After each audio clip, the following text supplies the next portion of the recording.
I want to smile, Mrs. Severson. Are there any other questions? Dr. Severson, in addition to receiving the Clevenger Award, I understand you've been named director of the Haas-Wellborn Scientific Research Institute. That is correct. When do you take over your new duties? The first of the month. Did you have any idea you were being considered for the post? None at all. It came as a complete surprise. Was it the same with the Clevenger Award? Very definitely. We were in Bombay at the time. As a matter of fact, both letters came within a week of each other. You didn't happen to return by way of Kosan, did you? Kosan? Yes. Oh, yes, we landed. We were there a few hours and then took off again. Oh, you were lucky. Lucky? Yes, haven't you read the papers? No. Well, an epidemic has broken out there. Epidemic of what? Bubonic plague. Supposed to be the worst in modern times, in the Far East, that is. Oh, no, I hadn't heard. Well, the whole city's under quarantine. They're rushing in doctors, serum, medical supplies, everything. Oh, I'm sorry to hear that. Very sorry. Well, gentlemen, if you'd excuse me, I have another appointment. Yes, certainly, Doctor. Thank you for your time, Dr. Severson. Not at all. I appreciate your interest in coming. Goodbye, Doctor. Goodbye. Goodbye.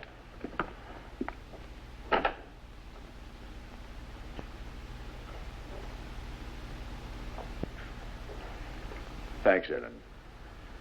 Did you think I'd give you away? No, well, I didn't know. There's not much left of us, Worth, but I guess there's that much. Listen, don't talk that way. Worth, I'm awfully tired. Don't go. There's nothing to talk about. Please, Ellen, please. Look, I know that you... Worth. Yes? I wasn't going to say this now, but I guess it doesn't matter. Say what? I'm through. I can't take it anymore. What do you mean you're through? I've been thinking about it for months now. I'm going away. I want a divorce. Ellen, you don't know what you're saying. I'm sorry, Worth. I'm sorry it should come like this and you should be hurt, but then I guess that's the whole thing. You haven't thought about us for so long you didn't even know what was happening. Oh, for heaven's sake, Ellen, quit talking in riddles. If something has been happening, at least be specific about it. How can I be? There's no specific time when a marriage begins to go bad. It just does, that's all. Dies a little in 100 ways you're not even aware of at the time. Ellen, you're imagining something that doesn't exist. For me, it does. Worth, I don't even know you anymore. It's like living in a house with a stranger. I can't live that way. Wait. It's this affair at Kosan. Yes, it's that. But it's also all the things that went before.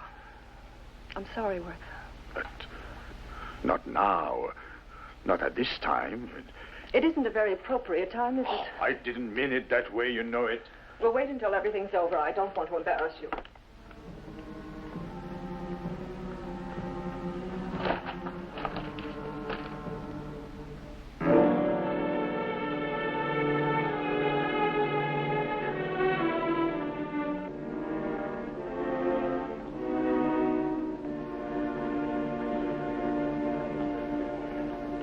Well, I don't mind telling you I was more than a little nervous when we came in over the field.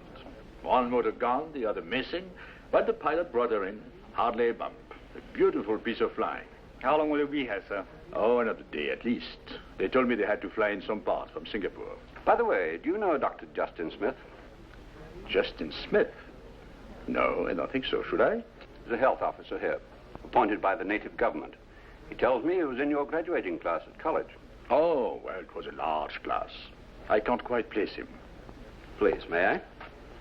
Sorry if I startled you. It's all right. I knew your husband was here. I wanted to see him. Well, he's in the next room if it's anything urgent. Nothing urgent. I can wait. My name is Smith, Justin Smith. I'm a doctor, public health officer here. I knew your husband a long time ago. We were at Johns Hopkins together. Oh, were you really? I wish I could get his attention. He'd be so glad to see Please. someone. Perhaps I shouldn't have put it like that. What I meant was that we were merely in the same class. I don't think he'd remember me. Of course he would. No. You see, your husband was very brilliant even then. His friends were those on his own level. With me, well, I was one of the slow ones. I guess medicine's never been easy for me. Shall we sit down? I'm sure Worth will be out shortly. You know, this may sound strange, but I've always been proud that I was in the same class your husband was.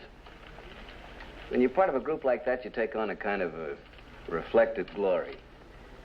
And now, with the Clevenger Award and the Haas-Welborn directorship... Cigarette? Thank you. I don't think you have to bask in anyone's reflected glory, Doctor. I'm sure your job here is very important. Not really. Any qualified physician could handle it. To be where you're needed. What more could you ask? Thank you. Oh, Worth. I was just talking to an old classmate of yours. Yes? Smith, Justin Smith. I don't suppose you remember me. Oh, yes. How are you, Doctor? Well, thank you. Are you practicing here? Yes, he's health officer here at Kozan. How interesting. I wanted to congratulate you on the Clevenger Award and the Haas-Welborn appointment. Why, thank you. I was hoping that while you were here, if you have time, of course, you might look in at my lab. I'm sorry, but our time is pretty well budgeted. But, my dear, I think we'd better try to find a taxi. It's been nice seeing you, Doctor. I'm afraid you won't find a taxi at this hour. However, your hotel's only a short walk from here if you cut through the native quarter. Well, there's nothing to worry about as long as you're with me. Oh. These are my people. They all know me. I'm sure it'll be all right, Worth. Very well. Shall we go? I'll get my coat.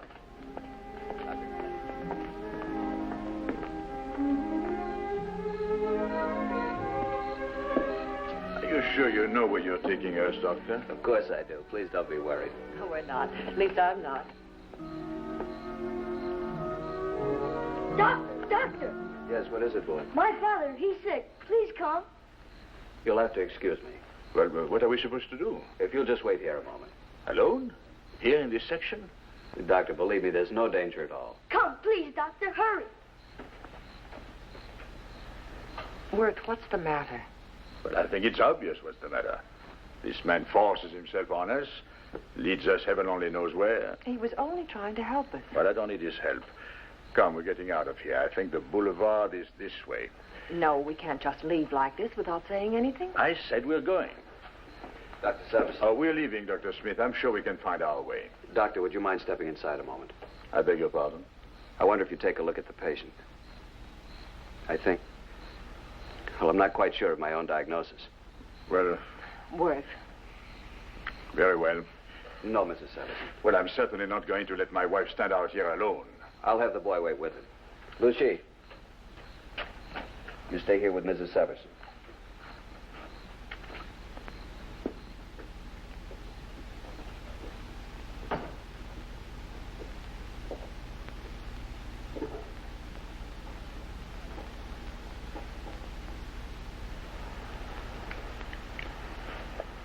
What do you think? Do you suppose it could be? Could be what? Plague. I'm not familiar with it outside of the textbook symptoms. I've never encountered it before. But there's the rigor in the neck and limbs, high temperature, eyes extremely sensitive to light, swelling in the lymphatics. No, it's not plague. But he has all the classical symptoms.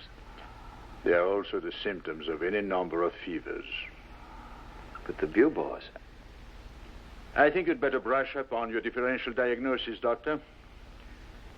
This is not plague. I've encountered it personally, and I know what I'm talking about. If you treat it as anything but lymphangitis, you'll be doing both yourself and your patient a disservice. I'm sure you're right. It must be lymphangitis. Still, if you don't mind, I'd like to stay with him and... Apparently, you don't agree with me. No, it isn't that. It's my business to be here. Whatever the man has, he's sick, and... Thank you for looking in. I needed some sort of reassurance. It's quite all right. I'll have the boy take you back to your hotel.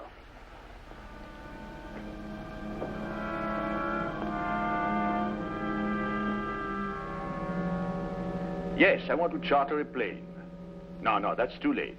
I've absolutely got to be in Hong Kong by 9 to make my connection. But it's only a 2-hour flight. Surely you... All right. The sooner the better.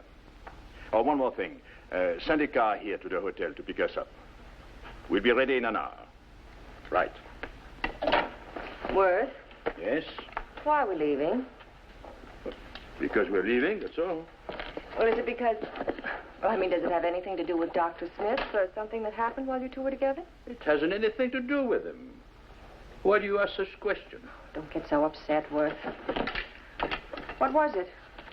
What was what? That man back there in the shack. What was wrong with him? Nothing.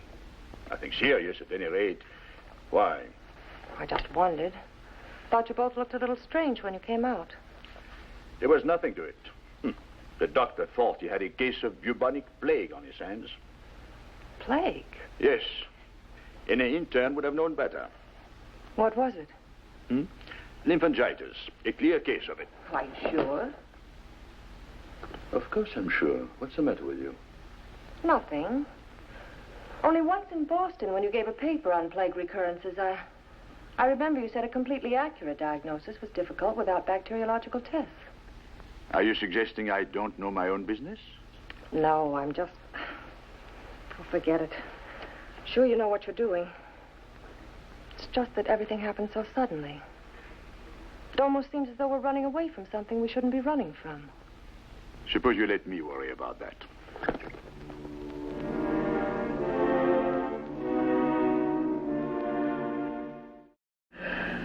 I heard the radio before we left Hong Kong. You're still not making sense. You mean you didn't hear it? I didn't hear anything. You know, I was busy up to the moment we left. How? What about the radio? It was from Khorasan. All right, it was from Khorasan. What about it? The city's under quarantine. They said it was plague. You knew that's what it was. You knew it that night. Why did you go? Let's forget it, Helen. No, I've got to know why. You saw a man who was sick and you turned away. You knew what was wrong with him and you lied to Dr. Smith and you ran away. You... Please, Helen, get hold of yourself.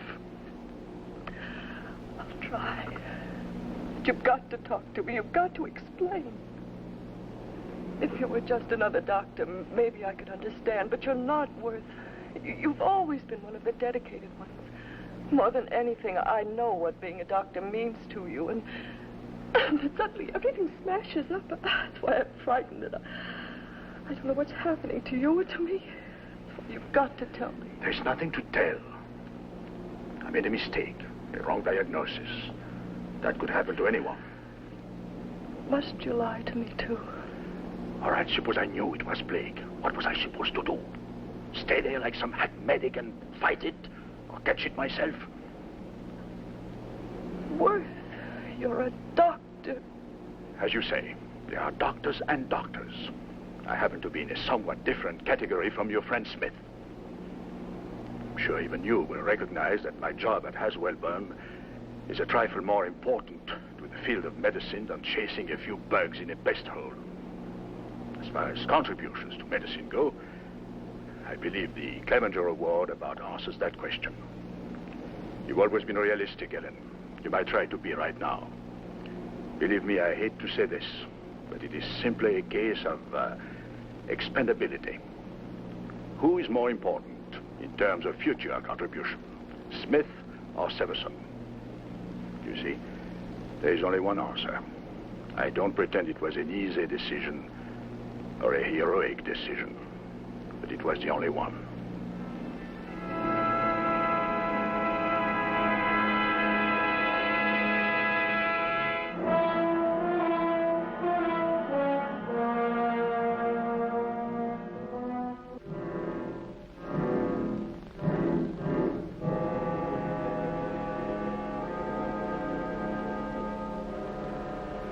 The final scene takes place in Bombay, in one of the labs you worked in. We fade out then, leaving the audience with the feeling that this is the fitting triumph to a life dedicated to the service of your fellow men. Well, how does it sound to you, Doctor? Worth? Mr. Kennedy wants to know if you approve the script. Oh, yes, of course. It's very good. We've gotten Edward Storrs for your role in the dramatic portion. I think you'll like him. I'm sure I will. Margaret Anders will play you, Mrs. Severson.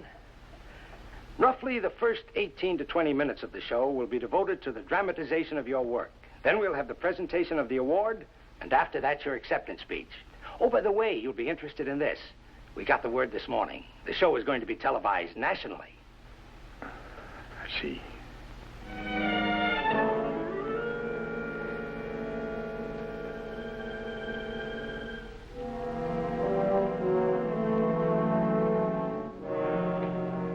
Where were you?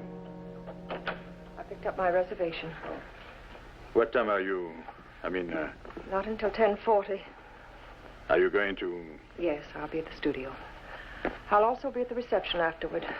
No one will have to know about us.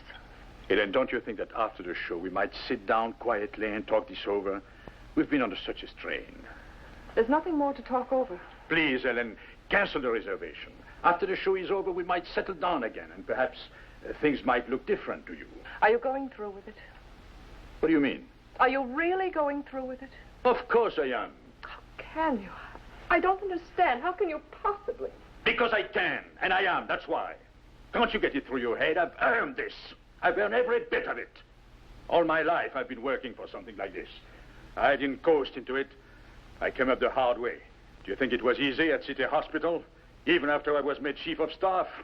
And when I finally got into research, what about the tests and experiments? 872 failures before we came through with it. 16 years of my life failing and driving myself back once more for another try. Sure, I made it. One day I made it after all the anxiety and self-torture that went before. I made it, and for the first time things began to break for us. I knew what it was to win for the first time in my life. You don't know what it means, Ellen. You've always been contented with what you had. But I wasn't. I was always hungry for what I've got now. What I'm going to get publicly tonight. And you say, am I going through with it? Of course I am. I've earned it. It's coming to me, and I'm going to take it, no matter what. No matter what. That's exactly right. And what about Dr. Smith? I'm sorry about it, but it can't be helped. Look here, Len. I've given my life to medicine. I've given more than 1,000,000 Smith could ever give.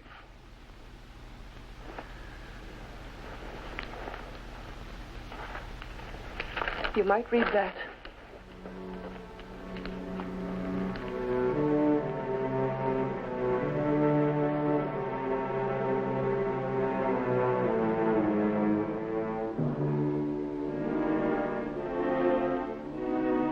Dr. Wiley, any sign of... No, and we've checked everywhere. Then we'll have to get someone to accept the award for Severson. I don't know who I can Just get. have him say I'm accepting in the name of Dr. Severson, who has been unavoidably detained. All right, I'll see what... Oh, there he is now. You'd better take your seats, gentlemen. Dr. Severson, where have you been? We've been phoning all over. What happened? We'll have to hurry. We're almost done.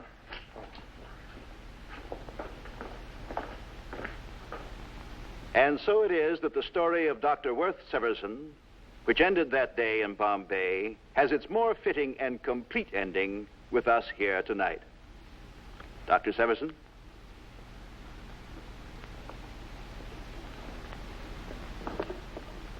It is my great honor to present to Dr. Severson this most distinguished of all awards, the James Clevenger Award for Distinguished Service in the field of medical science.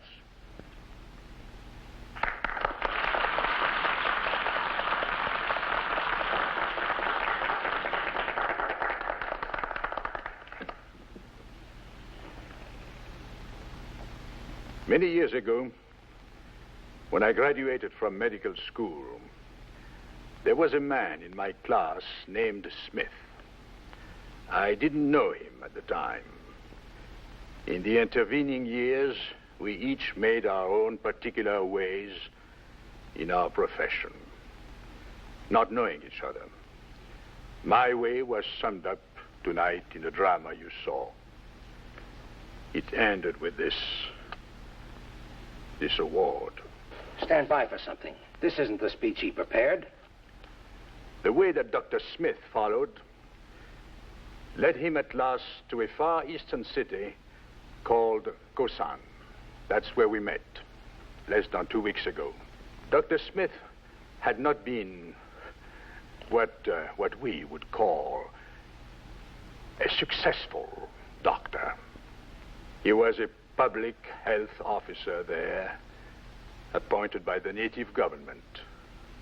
It was a very obscure post, but in his way, as best as he could, he was carrying on the functions and the deeply hallowed traditions of a physician.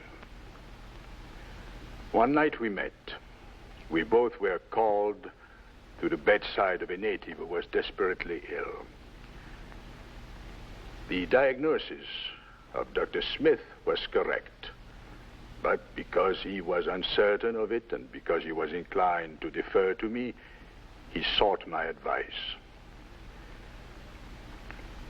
I misled him. Yes, deliberately. I was in a hurry to return to the States, to take over another assignment, and to accept this award, which I'm afraid meant more to me than anything else. There were perhaps other motivations, but these at the time were the important ones. So I returned, and Dr. Smith remained behind. Before I came here tonight to accept the Clevenger Award, I came across this item in the paper. It was lost in the account of the plague epidemic that struck Kosan.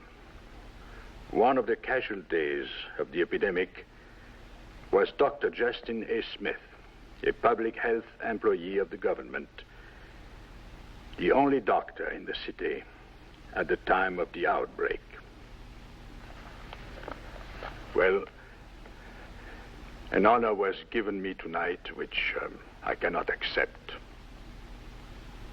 If I could accept it, if it were mine to give, I would want it to serve as a memorial to Justin A. Smith, a man who never forgot what it means to be a doctor.